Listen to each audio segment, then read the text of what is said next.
Assalamualaikum warahmatullahi wabarakatuh. Nuh berkata, "Ya Tuhanku, sesungguhnya kaumku telah mendustakan aku, maka itu adakanlah suatu keputusan antaraku dan antara mereka, dan selamatkanlah aku dan orang-orang yang mukmin besertaku." Quran Surat Asy-Syu'ara ayat 117 hingga 118. Allah Subhanahu wa Ta'ala dalam Al-Quranul Karim berfirman, "Maka kami selamatkan Nuh dan orang-orang yang besertanya di dalam kapal yang penuh muatan. Kemudian sesudah itu kami tenggelamkan orang-orang yang tinggal." Quran Surat Asy-Syu'ara ayat 119 hingga 120.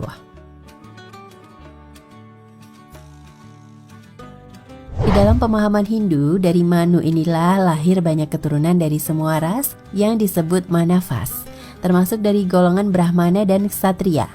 Manu memiliki beberapa anak, ada yang menyebut sampai 10 keturunan, di antaranya Vena, Iksvaku, Ila, Ksatrias. Di Bible, setelah banjir besar, maka dimulailah kehidupan baru di mana dari Nuh menghasilkan banyak keturunan atau bangsa, di mana Nuh dianggap sebagai Adam kedua secara penghasil keturunan. Mirip Manu yang oleh agama Hindu dianggap sebagai asal manusia.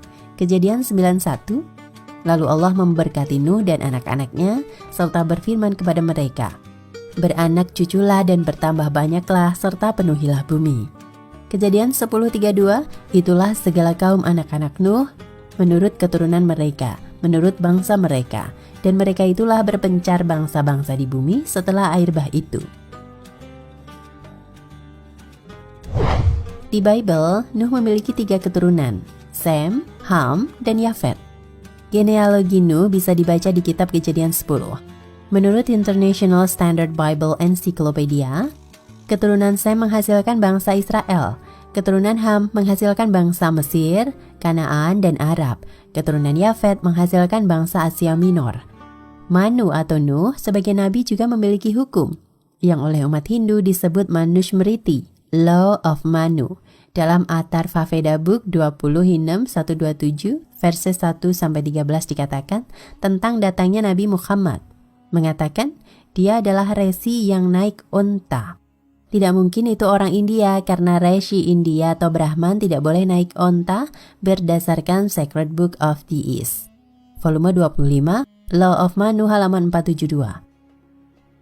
Menurut Manusmriti bab 11 ayat 202, seorang Brahman dilarang menaiki onta atau keledai. Wallahu a'lam bishawab.